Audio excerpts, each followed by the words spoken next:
What's up, guys? Welcome to another episode of the No Fun League. Today, we are doing our Week 2 recap. We're going to talk about what happened in the games, obviously. We're going to talk about my predictions coming into this, and if they were right or not, my gambling predictions, and if those were right or not. Giants, Commanders, and Bills, Dolphins have their own separate videos. Giants, Commanders, the pick that I gave out was a Neighbors Anytime touchdown. That did, in fact, hit. He had one of the best games that I've seen from a rookie receiver ever. It sucked the way that it ended for him with the drop because Daniel Jones made a great play. Can't really blame Daniel Jones for the loss, but Malik Neighbors doesn't deserve any criticism. I'd like to reiterate that once again on this channel. But moving on. Chargers-Panthers. The Chargers win 26-3. The Panthers look abysmal yet again. Bryce Young, in fact, did not complete a single pass that floated in the air for 10 yards. Overall, he was 18 for 26, which, is a good completion percentage, but for only 84 yards and a pick. So, once again, not a great game from Bryce Young. Number 1 overall pick from last year, the guy that the Panthers gave up a farm for. This will continue to be a conversation. I do not think that you can bench him. I think this is emblematic of the team being bad overall. But you cannot bench him because you can't bench a young guy and then bring him back 3 weeks later and expect it to work. It's what the Jets tried to do with Zach Wilson, and that was one of the final nails in the coffin, even though he did have physical talent. Bryce Young is a talented guy. You just have to get it out of him and give him time. He has not had any time. J.K. Dobbins, the guy that I said that was my gambling prediction for this game, that J.K. Dobbins would score a touchdown.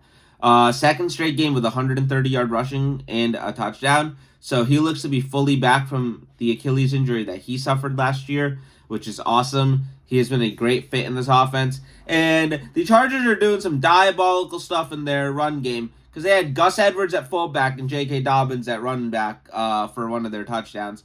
Just Greg Roman and Harbaugh putting on an absolute clinic on how to run the football. And the offense has been moving really well. Quentin Johnston, the guy that was the Chargers' first-round pick last year that did not really play well, had struggled a lot with drops, and just overall had a really bad rookie season. 6 targets today, 5 catches, 51 yards, 2 touchdowns.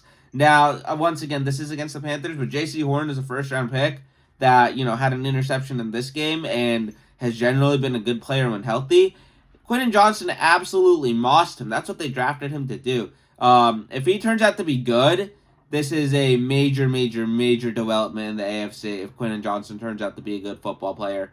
The Chargers covered and the under hit because, defensive battle, that's what the Chargers are going to do. They're going to run the ball, play defense, and have Herbert make plays when he needs to. Moving on to the Titans and the Jets. The Jets win 24-17. They cover. It was a push on the point total because the point total was set at 41. 41 points were scored. And I said Breece Hall anytime touchdown, which did in fact happen. The Jets generated pressure on 60% of Will Levis's dropbacks. So the struggles that their defense had in week 1 against the 49ers in Santa Clara, those did not show up again today. They played extremely well defensively. Will Levis gave you another boneheaded play, 2 for 2 now on memes. Bro's trying his best to be Mayo Daniel Jones.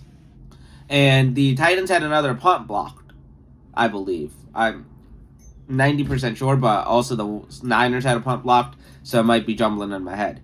But Will Levis cost his team the game again because they were in the red zone when he decided to just pass it backwards into the middle of nowhere, just pick it up. It's a backwards pass. It's a fumble. Aaron Rodgers had a really good game, I'd say, especially, given that he's still fully recovering from the Achilles and, getting back to playing football regularly. Had a really good game from Aaron Rodgers. Braylon Allen, the rookie running back that the Jets drafted, one of the youngest players in the NFL, had 2 touchdowns yesterday. Absolute clinic from him, and someone who I think will see an expanded role just to keep Breece Hall healthy. And if you have 2 good weapons, why not use them?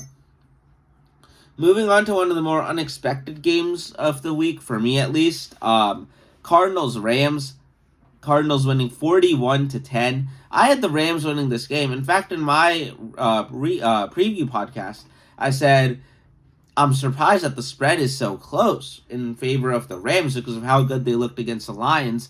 despite the injuries.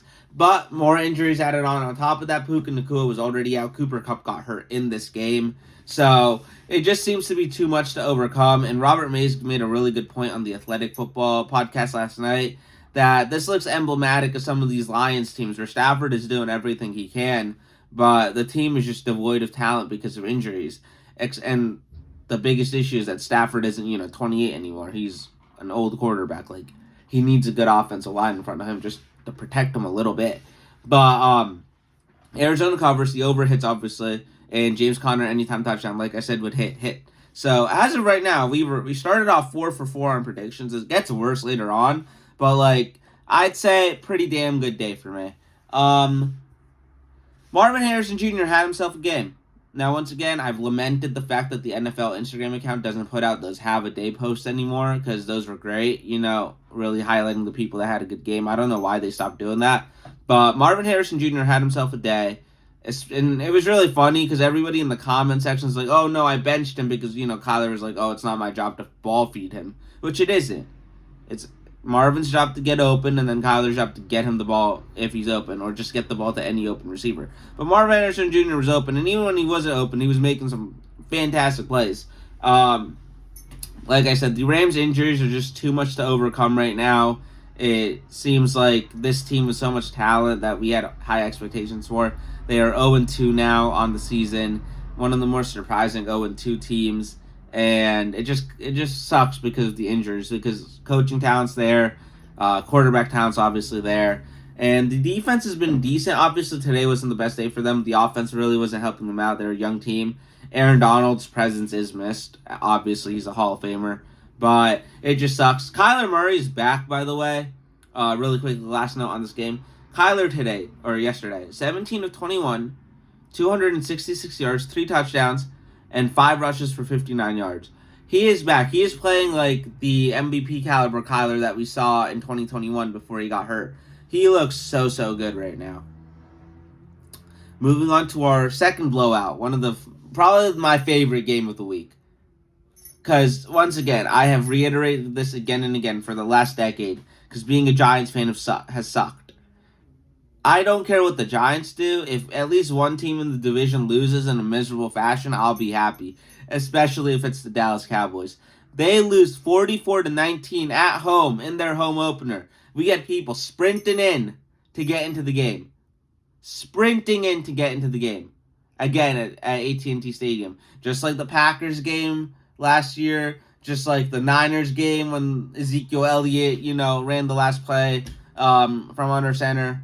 Every single time I see someone sprinting into AT&T Stadium, I'm like, the Cowboys are about to disappoint all of these people. And it's really funny every single time. The Saints cover, the over hits. I said CeeDee Lamb over 90. He had 90 yards exactly, so I don't know how they would do that. But call it a push. Still not a loss.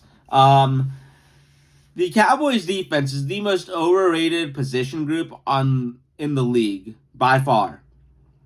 Because this unit can only play well if they have a lead, and then they can just pin back, rush the passer.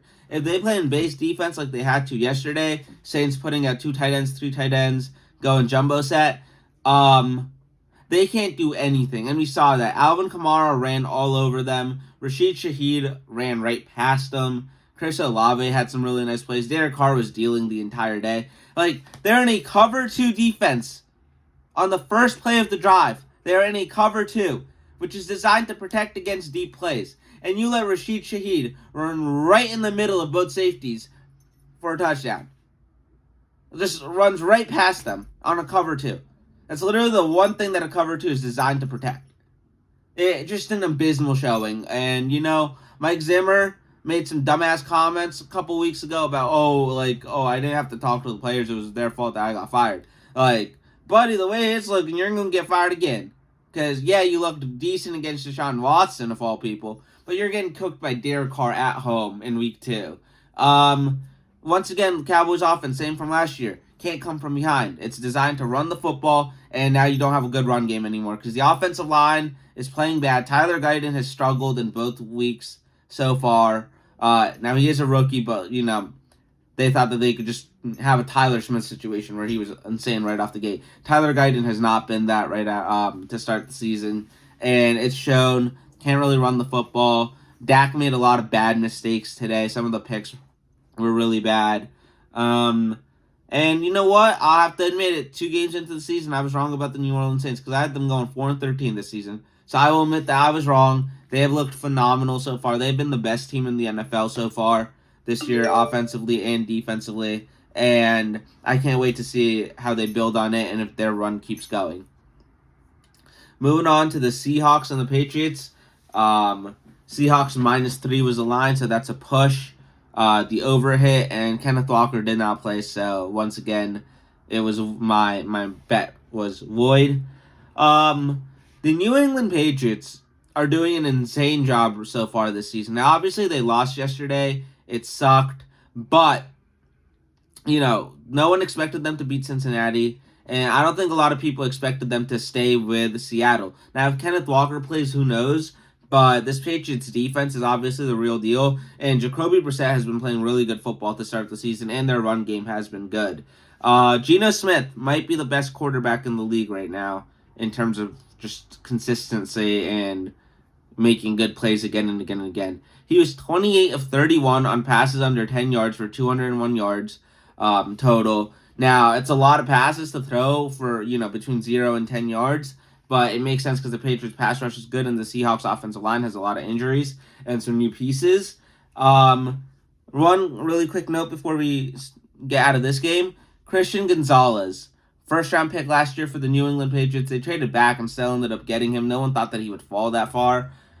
He held DK Metcalf to 3 catches for 24 yards. DK Metcalf cooked anybody else that covered him, but Christian Gonzalez had him on lockdown whenever he was on him. So, insane performance from him.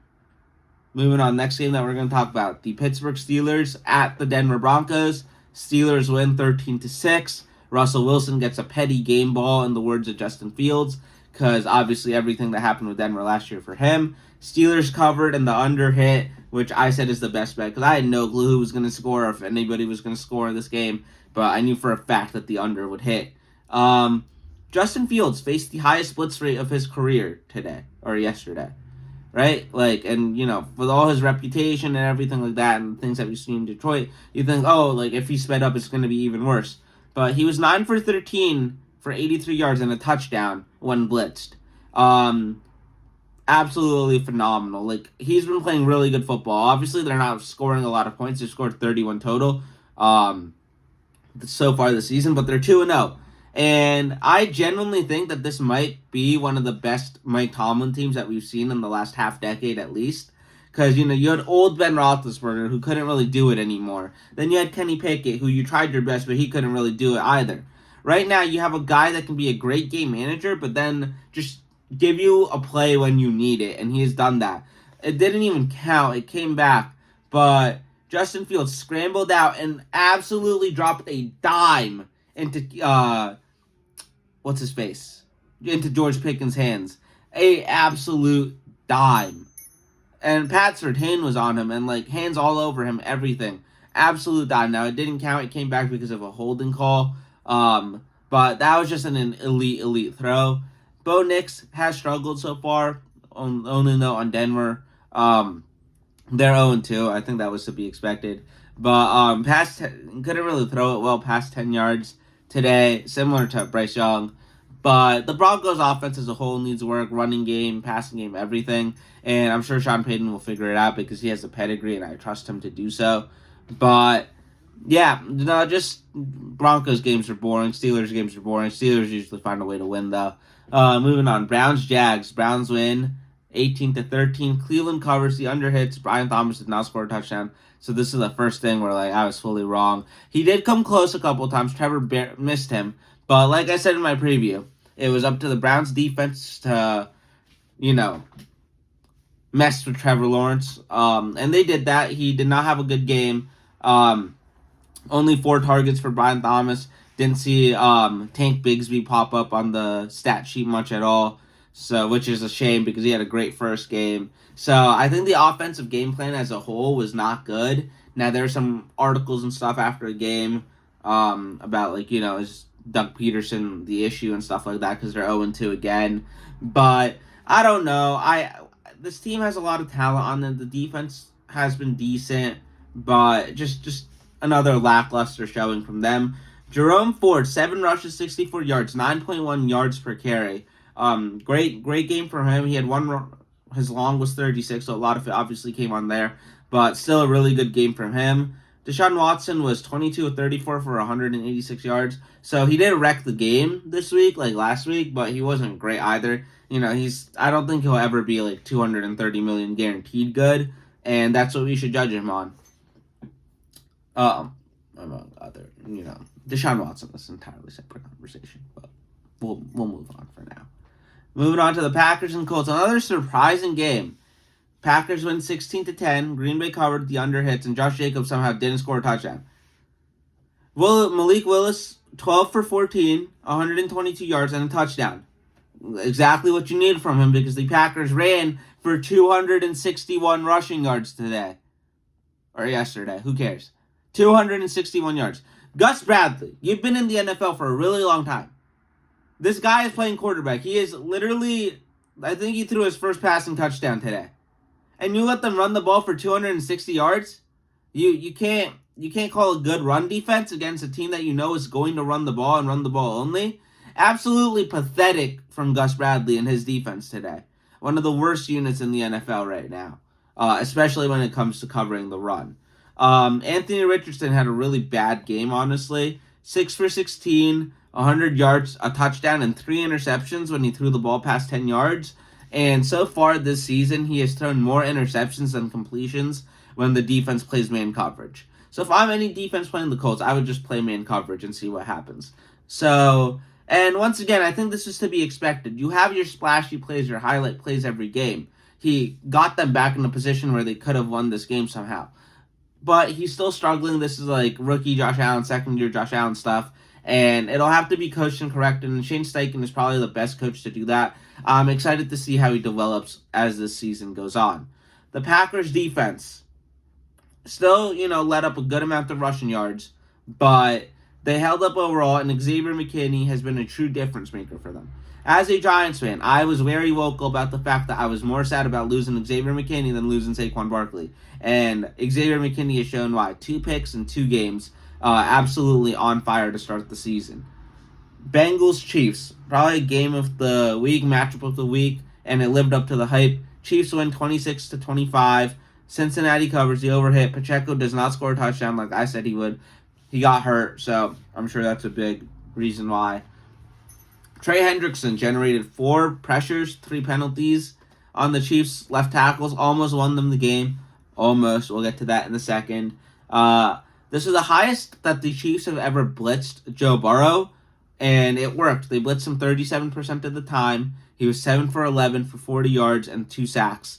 He was blitzed on the last play of their offensive drive, which led to the Chiefs getting the ball back.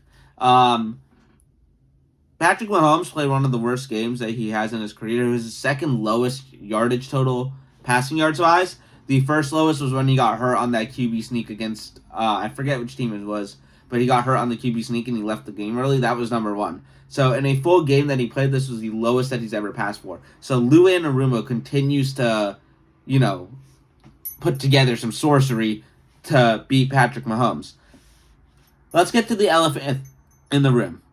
It was the right call. That is 10 times out of 10 a defensive pass interference. You do not want the best game of the week to be decided, or any game for that matter, to be decided by the refs. However, a player cannot put himself in that position and his team in that position. He got there a full second early. He wasn't going for the ball. I had someone on TikTok tell me that he was going for the ball, and I didn't know football. Buddy, he is very clearly bear hugging him.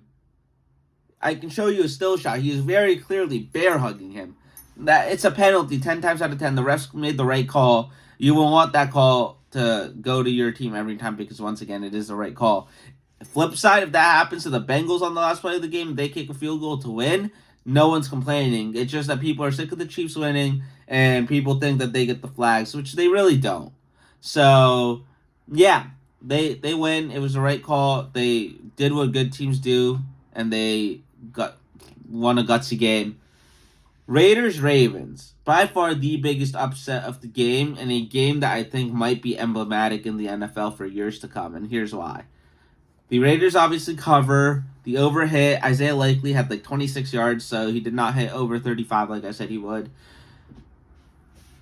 We're going to have to talk about John Harbaugh at some point. You have the back-to-back, or not back-to-back, you have a two-time MVP on your team. You have Zay Flowers, Rashad Bateman, 2 first-round picks at receiver. You paid Derrick Henry. You have stars on stars on stars on the defense. Madubuike, Kyle Hamilton, Marlon Humphrey is a big-name player getting paid a big-time contract. And Javon Edmonds, a Ravens fan, one of my fellow Temple alumni, who was on the channel, I think 2 weeks before the season started, brought up the fact that John Harbaugh should have been fired a couple years ago. And he made a really good point, that John Harbaugh does not call plays on anything. He is not an expert on anything. He is a special teams expert. Can't really call special teams plays. So he doesn't call offense or defense. He's not responsible for that. He's kind of like the CEO of the operation. How are you blowing a 10-point lead to the Raiders in the fourth quarter when the Raiders have Gardner Minshew at quarterback? I love Gardner Minshew. He is a hilarious looking individual. Seems like a decent guy. Like all of that. He should not be leading a 10-point comeback against the Ravens defense in Baltimore. That's abysmal. On top of that, the Ravens offense just looks clunky. It genuinely feels like Lamar Jackson missing training camp did not help. Like, chemistry seems off. They seem to have a really hard time moving the football, even with Derrick Henry.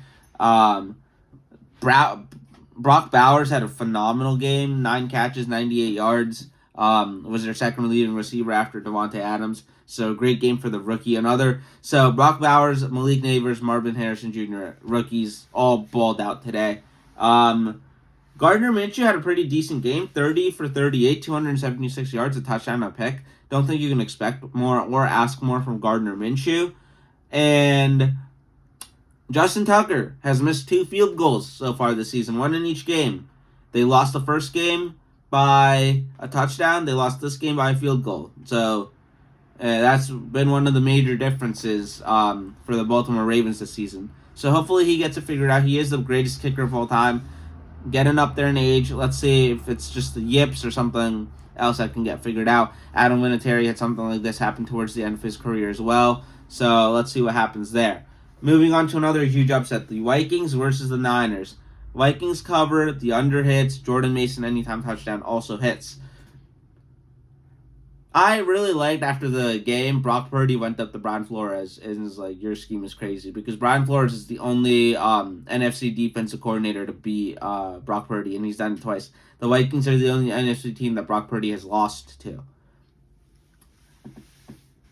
But that's not the story. The Niners are not the story in this game. Sam fucking Darnold, baby. Let's go. I told y'all. One of my top 5 bold predictions for this season is that Sam Darnold is going to have the season of his life, 3,500 yards, 30 touchdowns, both career highs, and he's about to get paid a bag after this season. And through 2 games, it looks that way. And this is against the NFC champions. And yes, they had injuries on offense. McCaffrey's not playing, a couple other things. Hufanga was out, but Hufanga was out until they got to the Super Bowl last season too. This is a phenomenal game from Sam Darnold. And, he still has the Sam Darnold plays, but, we're out here launching 97-yard touchdowns. He was 17 for 26, 2 touchdowns, a pick, 268 yards. That's what you want from Sam Darnold. That's a phenomenal stat line for the dude. Justin Jefferson, the 97-yard touchdown, that was insane. It was an insane throw, insane play call. Just to have that faith in your offense and Sam Darnold, the offensive line, to call that from your own end zone. The throw was beautiful, and then everything Justin Jefferson did after the catch was awesome to get into the end zone. Still not the most athletic feat on that play. That was probably the ref hauling ass. Want to know what the next-gen stats are on him, because, the Giants could probably use him. But, Brock Purdy struggled overall. He was 28 of 36, 319 yards, a touchdown, and a pick. Offensive line had not the best time blocking outside of Trent Williams, obviously. he was pressured a lot. Vikings defense did a really good job. And the Niners had a punt blocked in their own territory. So it was a confluence of things, as it always is in a game like this. But the Vikings deserve to win this football game. Niners defense, 97-yard touchdown, not tackling well on that, couple other mistakes here and there. Fred Warner is still elite, though. But Niners defense could have had a better game, but they still did good overall. With the Niners offense being what it is, if you hold the other team to 23 points, usually you win that game, just not today. Bucks Lions. The Bucks cover, the under hit, David Montgomery anytime touchdown also hit. Jared Goff had a Jared goofball game. 34 of 55, 307 yards and 2 picks. You never, ever, ever, as the Detroit Lions, want to be in a game where Jared Goff throws a football 55 times. That is not a recipe of success for you. Jared Goff has been elite since he got to Detroit. I'll say it. But he's not a guy that you want throwing it 55 times a game. There's only a handful of quarterbacks that you'd be comfortable throwing 55 times a game.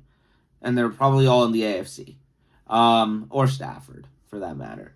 But that didn't do anything. They couldn't run the ball well either. Montgomery and Gibbs combined for less than 100 yards, which I want to know. I don't know the exact stats on that, but I'm fairly certain that it's very rare that that's happened. Tampa defensively did a great job. Todd Bowles called a great game. Just awesome from them. Aiden Hutchinson, and I said this in my preview. I said Aiden Hutchinson has the potential to wreck this football game with how good he is. And he did. He had 5 sacks. Couldn't really, the offense couldn't really muster enough points to take advantage of that. 5 sacks for Aiden Hutchinson. Baker Mayfield, passing-wise, honestly, stat line-wise, not the best game from Baker Mayfield, but if you watch the game, he played insane. 12 for 19, 185 yards, a touchdown, a pick. Was also their leading rusher, 5 rushes for 34 yards and a touchdown. Great game from Baker Mayfield overall to keep his team in it throughout and win them the game. Really impressed by him so far. The Tampa Bay Buccaneers are 2-0. NFC South got 2-0 teams in the Bucks and the Saints, and they've looked good in both of their games. And the last game that we'll talk about today, Texans-Bears. Chicago covers, the under hit, and no touchdown for Mixon. He did miss a large chunk of the game because he got hip drop tackled. No flag, though, so I don't know why we were all crying about it in the offseason. The Chicago Bears offensive line needs a lot of work. They cannot pick up a stunt right now, and it showed. Caleb Williams was under pressure almost the entire game. I believe the final tally was that he was under pressure on 70% of his dropbacks, which is absolutely insane. The offense clearly missed Keenan Allen. The receivers that were coming in as the third-string guys just seemed off with Caleb. Even DJ Moore and Odunze, for that matter, especially in the second half, there were so many moments where on passes downfield, like either he was underthrown or overthrown the receiver. There was like a clear miscommunication when the receiver turned around, and they all just looked gassed. Like there was a photo of Caleb that went viral after he got smacked yet again to end a drive of him just like on like this on the bench because he was exhausted, and you're getting hit again and again and again. It adds up. He played a great first half though. Like both quarterbacks in the first half played really well. Will Anderson and Danielle Hunter are a top 5 edge duo. Will Anderson highlights from yesterday night are insane. Like it's probably porn for defensive coordinators, so watch that. Just absolutely insane. CJ Stroud played a great game. It felt like every single time he threw the ball downfield where like the camera had to pan, something cool was going to happen. Nico Collins is still Nico Collins. He's entering top 10 receiver territory in like the last 20 or so games that he's played. Lastly, the Bears defense will keep them in every single game. I think the Bears defense might be a top 5 unit in the NFL right now with how well they're playing. Eberflus has them humming. Once the offense figures itself out, this team can actually be so good. And it might be past this year where that fully happens. And I think we oversold Caleb and the entire offense. We didn't really talk about the offensive line. We got them Hard Knocks glasses on. But this defense is the real deal, and it showed up again today. They were keeping them in it the entire game. Those are all the games. Eagles, Falcons tonight. We'll have a preview on that before the game starts. Thank you guys for watching. Please subscribe to the channel. Peace.